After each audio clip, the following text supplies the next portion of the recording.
Good evening, roller derby fans from across Canada and Newfoundland. We are here to announce two incredible roller derby teams: the combo team number 2 versus the Quad City Hotrods from multiple leagues. Both teams from multiple leagues. So Quad City Hotrods are playing today in white. It consists of the Kingston Derby Girls, Belleville Roller Derby, Northumberland Roller Girls, Peterborough Area Roller Derby, Ottawa Valley Roller Derby, Thousand Islands Battlefield Betties. Now see, Thousand Island Battlefield Betties is a new team for me, and I've been around for a long time. Yeah, so they must be pretty new. They are quite new. Unfortunately, these are all very small towns with very small leagues, and this is why they do the combinations.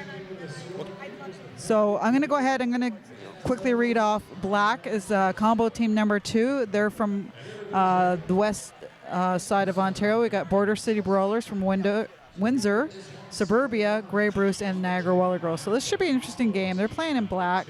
Both of them are combo teams, so they haven't had really any kind of practice time together as a solid team. So these, a lot of new strategies and stuff being learned for the very first time today. That's very true. The sport of roller derby has many strategies. If you learn them all, then you can play with anyone. And of course, number 4, Slamazon has learned how to jam definitely all weekend long, has been a dominant force, calls it off. Strategic call off. Her points, her own team's points were at the back of the pack. So she calls off the jam to make that a 0-0 jam. Very nice call off by Slamazon. So I'm actually sitting here on Twitter, people. Give me some tweets. Looking at hashtag FNF Derby 2018. If you give me a good tweet, I'll announce it here on at Fresh and Fresh. I would do the same, but I'm terrible at the Twitters. I don't tweet very well. At the Twitter. I send out the worst twits ever. You're a terrible Twitter. I don't know how to twit. Tweet. Oh, sorry, it's a tweet. That's right, yeah, it's a tweet. Okay, so we do have the combo team number 2's lead jam on this one. 3:15, that is Nakamama. And she did knock somebody down there, knock the pivot down there from quad. Steps over the other quad that was on the ground and called off the jam. That was a pretty agile point-scoring pass for Knock the Mama, which is probably a play on the old TV show from the Dinosaurs show, Not the Mama. I don't know if anyone remembers it. I remember that little dinosaur guy. Some people might have saw that as a back block, but it looked to me like the contact was to the left shoulder area. So it was good. We've got the first points on the board for a combo team. Both of them trying to get through. Oh, wide open space there for Quad City. 16-13, Waghorn jamming for them. Saw that space and took it like a boss. That's right. Number 1-8 for Quad City. Derbia is an incredible blocker, keeping the jammer from the combo team in the pack the entire time. This entire weekend long, that skater has been a force on defense. Quad City picking up some points now. They got a full 5. And she does have Lee, so she's going to take advantage of it on this one. Scoots on this. Oh. Got past there. Did she get any points for that one? Yeah, she did. She got 3 points on that one. Oh, definitely. She got 3. I don't believe she passed the last skater. That's why she didn't get the 4th. But Quad City Hotrods 8, combo team number 2, 4. I don't know if I've told you yet, but I think combo team number 2 should be called combo team number 5, just because there was a song back in the day called Combo Number 5, and I think that works a little bit better than combo number 2. I could be wrong. Oh, I'm wrong a lot. 7-11 there from combo team Saskatchewan. She's been playing really good derby today. Masika, very strategic call-offs. This entire day, Masika has gotten many lead jams, and unfortunately, the other jammer has gotten out right with her and gained position on her. Fortunately, Masika understands the sport of roller derby and calls it off just to keep the score to 0-0. She has a very high lead percentage with a surprisingly low point output. Yeah, most of the games today, they've been very close, like crazy close. It's been an exciting derby, definitely. And I'm not knocking the jammer. As a coach, I would love a jammer who has a high lead percentage with a low point output.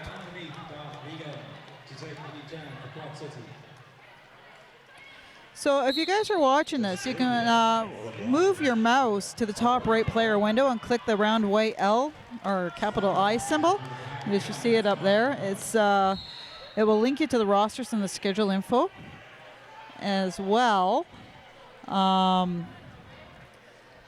You can go ahead and join. If you join the game late or if you need a beverage break or something, you can actually DVR the game. Just use the DVR slider at the bottom of the player to wind back to start on PC browsers or up to an hour on iOS and Android phones. That's right. Slam is on, picking up lots of points for Quad City in that last jam. 5 points. I do believe that they scored a few more. I'm not quite sure where they didn't go on the board. I mean, I guess it's possible that the jammer ref saw that they didn't pass that blocker, but needless to say, jam is on with 5 points. The score now is Quad City 13, combo team number 2. Oh, lovely little squeak through on the wall there from Sasatrash for combo team. And Bow Machine, I believe, trying to get through the pack and eventually does. Pushing her way through. She makes it through. Didn't get called for any of those slight elbows that she was pushing, but she made it through and she called off the jam. Adding a few more points. Now it's 13-8.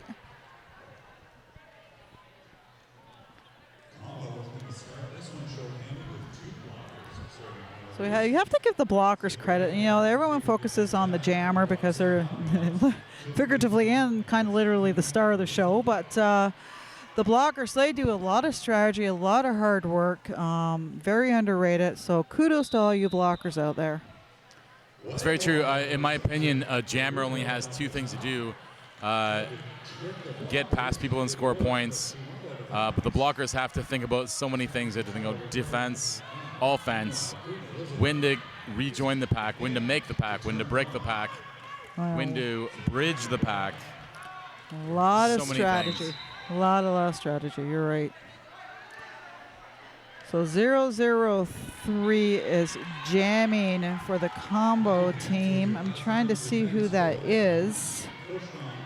I don't have a name, unfortunately.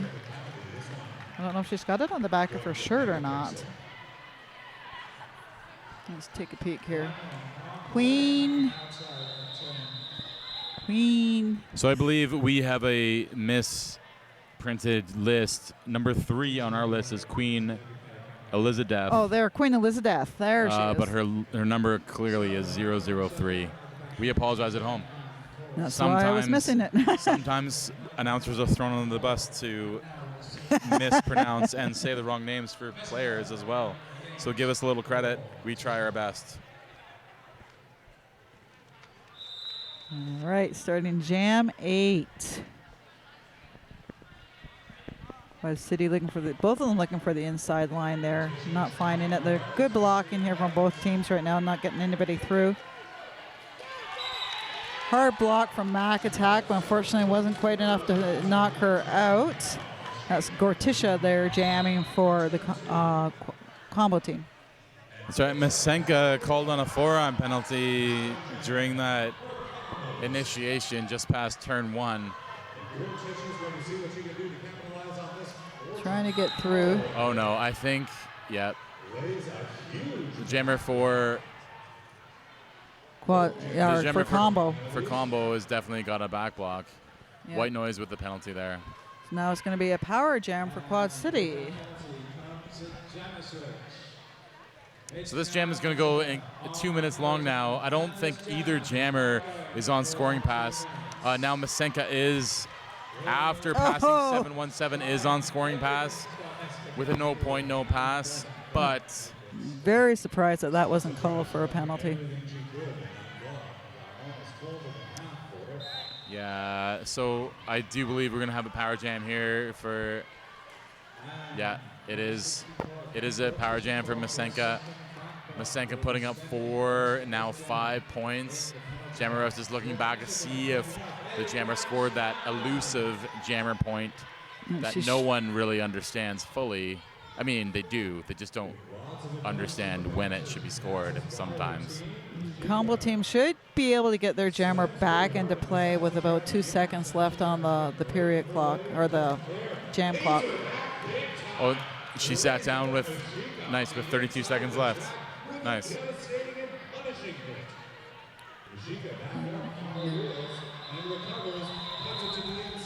And they do. Did she make it out? She did. She did. So it is not going to be a power start for Quad City. Setting this up. I'm going to quickly rip off the names here for everybody because, like I said, I do believe blockers should get their due in this game. So we've got 26 Mac Attack, 10 Bone Machine. And this is Quad City, by the way, in the white. 13-13 Batman Shark Girl. 16-13 Waghorn. 18 Just Derbia. 2305 Catch 22. 277 Astroglide. 37 Stitch Ripper. 4 Slamazon, 404 Megapixel, 419 Samasquatch, 61 Ginger Ragers, 666 Melissa, 7 is Ginger Jacks, 777 is El Destructo, and on the bench we have Red Lip Renegade and Bossy Boots.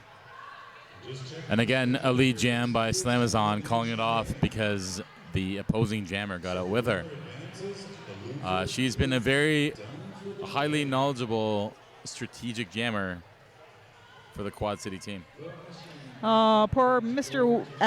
Whippin tweeted here, sad that Queen City lost the last game. Left Niagara Waller Girls, though. Go Combo. Yeah, I'm liking Combo Team as well. I just wish their name was Combo Team number 5. I'm a little partial to Quad City, so well, you can go Combo, I'll go Quad City. Those are my home girls.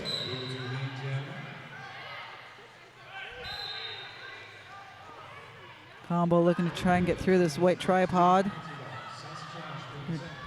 Doing a pretty good job, and looks like Quad City snuck their jammer through while they were focusing on the offense.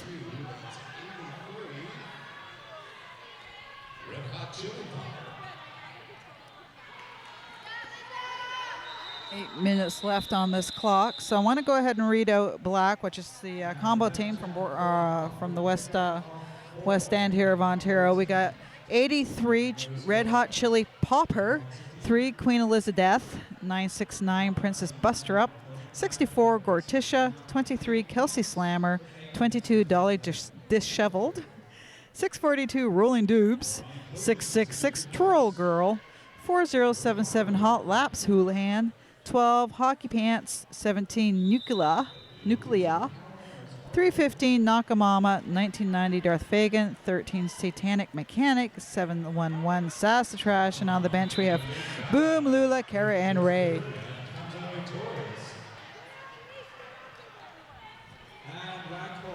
It looks like Combo got lead on that one. That's Nakamama.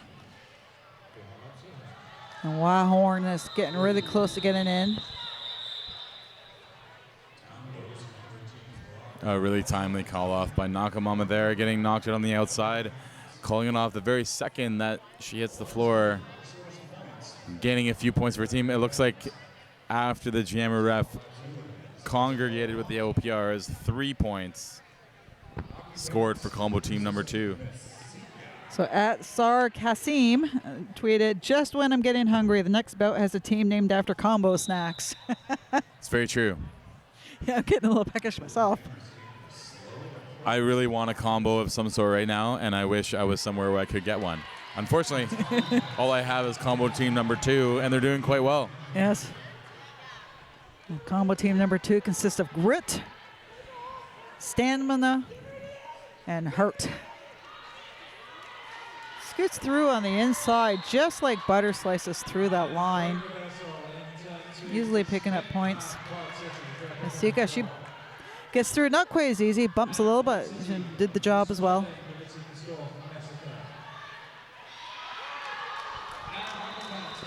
So A-bomb_A-mom. Dude Maseka sounds like Jessica, but with an M. Say happy birthday to her. So happy birthday, Maseka. Yeah, on that last jam, it looked like both teams' defensive positioning was sound. Unfortunately, their position on the track was a little bit askew, and both jammers were able to pick up easy points on that last pass. 8 points for Combo Team, 4 points for Quad City. Again, it's another close game. Only a 1 point spread between the two teams. It's amazing how these games today are. There's no runaways, none at all. Saskatchewan there gets lead jam, and again, there's Slamazon right behind her, you know, half a track length behind her.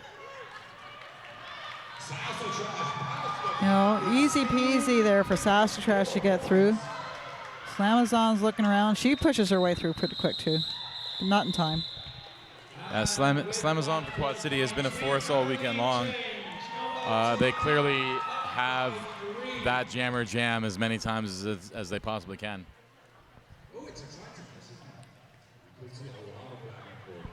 Just under 5 minutes left of this game with only a 3 point spread. I mean, it can go either way again. Absolutely, and these are the best games to watch. A game as tight as this. It's 3 points, anyone's game.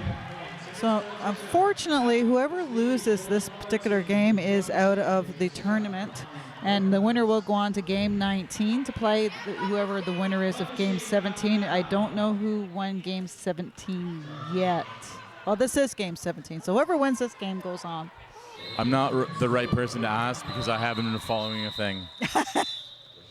Oh, it gets quite complicated. I mean, I know. That's why I don't bother. Then I just get fixated on trying to figure it out. It's like basketball brackets. Yeah. I will announce the teams that are playing when I need to announce. So guys, let's see some tweets here. Hashtag FNF Derby 2018. I love reading them. Some of them are so funny. Yeah, I myself just got myself on the Twitter. Starting to tweet it up a little bit. Doing my best. Oh, I think that was potentially a track cut. Yes, it was. So you graduated from being on the Facebook, or? Yeah. I heard you can be a little bit more realistic on Twitter, so I decided to go on it. So we got a power jam going here for Quad City. 16-13 is Waghorn. Yeah, Waghorn, they've been killing it all weekend long, just crushing the competition. Anytime they've been jamming, getting lead jam, scoring tons of points, making it a big show for their team. Well, like I said earlier, you know, these are both combo teams, and you know, it's hard because they don't get a chance to go ahead and practice ahead of time or anything like that. So a lot of this is very, very new to them. They don't even know how their teammates act or their way of gaming or playing. So it could be scary. You know, it's you know, kudos to these guys because it's not easy to just, you know, join another team and not have any idea what to do. That is true, but if the coaches and trainers of these teams out there have an idea of how the sport should work, then anyone really should be able to come together and play at least well enough to compete in these tournaments. And if they aren't, then that's the actual issue. So it looks like Saskatchewan there got lead out of the way first. A little bit of a mess here on the floor, but they're all back up again. Yeah, the coaches are really good. I know some of the coaches that are playing for both of these teams, and you know, the excellent coaching staff.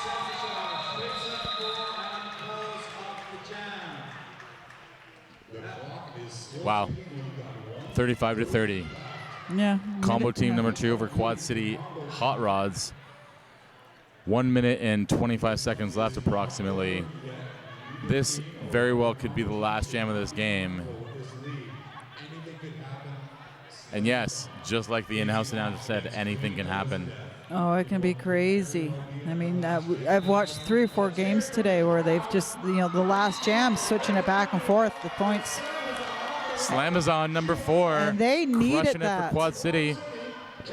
They needed lead jam for this particular jam. This is where she's got to pick up some. Oh, look at that apex jump. That was amazing. Nice little apex That jump was for great. Quad The City, picking up 5 Crowd goes big points. wild. Sorry.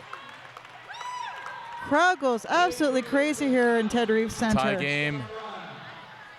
Hopefully Slamazon and calls it off, getting a few points. Did she get a couple of points on that last run? She did. Good for her. 2 points she got off of that one. There will be a last jam no matter what. Most teams would call a timeout in this situation, but it doesn't matter. Either way, there will be a last jam. I think there was 3 seconds or 33 seconds left on the clock. Yeah, they're resetting the clock now. I'm watching it. So they've set it back up to 30 seconds, so they are going to go ahead and have one more jam. This one's going to be critical for whoever gets lead jammer status. If Quad City can pull it off, get through and just, hold back the other jammer for the 30 seconds, they can win the game. And if combo team pulls off lead jam, they have the power to run this jam on for a full 2 minutes and rack up the points. So this is going to be critical for this game. It is. This is when teams' competitiveness shows itself. If they want to win, they're going to have to try and win this jam at almost all costs. Yeah. And I know that sounds a little bit overzealous, but that is really what it is when it comes to sport. If you want to help your team win, sometimes you need to do some things, or at least increase your effort. Yeah, sacrifice yourself for your jammer. Past the actual maximum that you think you can. So this is going to be really key. This will call the game, I think. She could do it. Oh, she's out. Of course, Amazon's jamming. Oh, she's way out. If she can make it, she knows that this is it. She has to get lead jammer. Oh, Sassatrush makes it. She knows she just has to hit it and quit it. There's 5 seconds on the clock. There might be enough time for Slamazon to score some points on the back end here. 1, 2, 3. She calls it off. Did she get the 3 points she needed? I think they may have given Slamazon those points. I think if I was a white blocker, I would have fell to my knees at that point. It's like, there's only 2. I see 2 on the board. I see her holding up 2. That makes it a tie game. And they give 0 to Quad City. It's going to be a tie game. Tie game. What I don't know do? At home if anyone's ever been involved in a tie game, but a tie game means that there is no lead jammer. Jammers score points on the first pass instead of the second, and it will go the exact full 2 minutes. Oh, this is going to be crazy. So the best situation a team could do is put out a strong jammer with a strong pivot and hope that your jammer gets out first, scores points, and if tired, passes to their pivot, because the jam isn't going to end. No one can call it off. It's a 2-minute death jam. Oh, goodness. So it looks like Quad City is doing a review here. I imagine it will be on that last jam for sure, saying they only passed one of us, not 2 of us. Yeah, I imagine it's about points. Most instances of point discrepancies can be disputed without using a timeout, but in this case, I would absolutely use a timeout just to stop the clock and talk about some things with the officials to make sure that all the points were scored correctly and that they've seen it all as it is. Well, review would be the right thing to do at this point. I agree. It's why not? You have it to use. If you can get them to agree with you saying that they didn't pass 2 players and only passed 1 player, you won the game. So this is, It's very true. I like to add my opinion into what is happening, and if I can convince a referee that I might be right, I'm going to definitely try to do that. Yeah, absolutely. I would do that as well. So I hope you guys are having fun here watching this. We're certainly having fun announcing. Yeah, I think this is the third time I've been involved with an overtime jam. It doesn't happen often. In my recollection, it's happened at this tournament I think this is the third time. I know it's happened at Beast of the East a couple of times. Oh, looks maybe like twice. they lost the review. I have never, as of yet, seen it in a full 60-minute game. That is the one. That is my white whale. I have never seen it before. I wasn't sure how they were going to go about this. I'm glad you clarified it for us. Yeah. So at home, just so you know, both jammers score points on their first pass. There is no lead jammer. It does not matter who gets out first. It's just pure about how many points a jammer can score against the opposing team. And it's a full 2 minutes. This jam will go the exact full 2 minutes. Oh, it is the nuts. most quintessential death jam ever. This is death jamming, isn't it? death jam. Let's call it death jam. This is a death jam. Dun dun dun. One team will survive, one team will not. So who do we got one team jamming moves for on, us here? one team does not.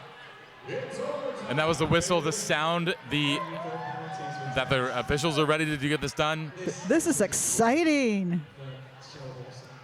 Head ref signals 5 seconds. 5 seconds has sounded. Here we go. Wonder who's. Well, I guess there's no lead jammer, so it's just whoever can get through. Points scored right away. No lead jammer. No one can call it off. Slamazon is skating for quad. So she makes far, it through, but again, no lead jammer. To 4 points. It's still tied. Sasatrash for Combo. These are their two best jammers they got out. So this is basically they're just going to be recycling points, right? It is. 41-41. Oh. Combo team, they both made it through. Out again, 45-45. Amazon getting passed in lap position, but it does not matter because both jammers can score points no matter what. All they need to do is somehow Trash knocked out on the outside. Get a penalty. Slamazon getting hit pretty hard. Oh, someone getting called in a penalty. Slamazon coming through for points. Oh, still man. both going. Try to go. Pivot out of play. Both jammers score their 4 points. It is still a tie game. Still tied. 49-49. 50 seconds left on the clock. So it's going to literally be the last 3 seconds of this jam that's going to dictate another who wins. 4 points on the board. So who's the faster? It may be Combo that might get this because she's just getting through them 3-4 seconds faster than Quad City. 16-16. 53-53. She's got about half a lap on her now.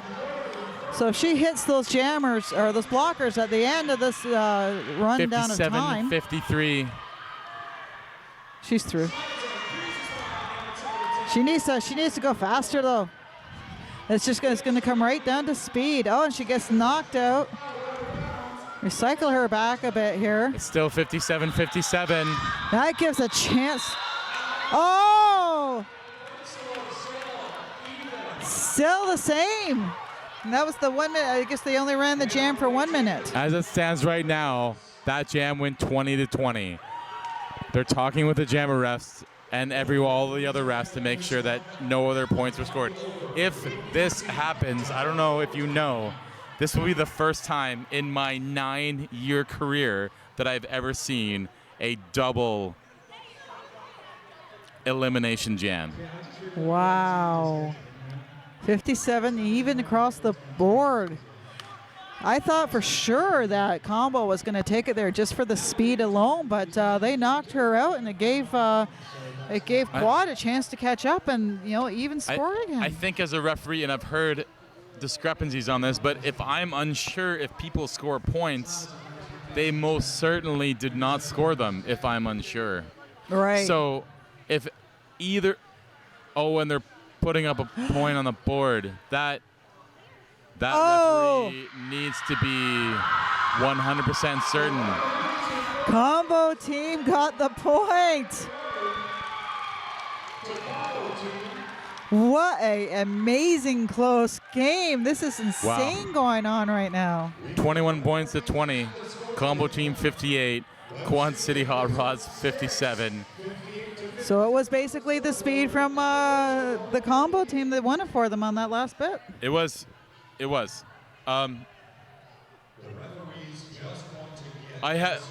This is the first time I think I've refed first time announced an overtime jam, but it was quite interesting. It was very, very cool. Anybody watching this here, come tweet me. And that's it, guys. That's it. Combo team, Border City Brawlers from Windsor, Suburbia, Grey Bruce, Niagara Roller Girls have won this game 58-57 and are moving on. Unfortunately, for Quad City Hot Rods, it's the end of the day. You guys did crazy amazing. Thank you for such an exciting game. Yeah, that was incredible. Roller derby never ceases to amaze me. In how and how the outcome happens, and there's many things about the sport that never cease to amaze me, and I'm not gonna stop watching or volunteering to help out the sport because it's incredible. If you're at home and you think what you see on the screen is fun, then you should definitely come out. There is a spot for you somewhere here, I tell you. There's definitely a spot. There's also a place for you to have some good beers because they have Bone Shaker here for $6. Everyone should come down to Ted Reeves right now, get a pass for the event, and drink some Bone Shakers because why not? Oh, this is amazing. What else are you doing? But no, it's good. Both teams congratulating each other as new skaters in this sport do.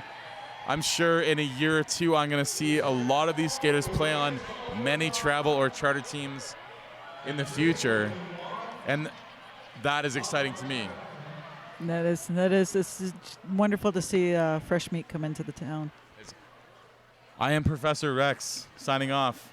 And this is Bubbles the Brave. Take care, folks. As if the derby action couldn't hard anymore, but seriously, it really can. We have games coming at you very, very shortly. Combo Team 2 will be playing the winner of Game 17. No, they were the winner of Game 17. The loser from a game that finished about an hour ago, Smash Squad and North Central.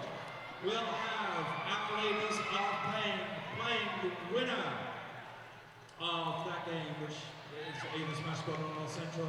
More derby action coming at you very, very shortly, but I'm now going for a lie down. Take a chat out. See you later.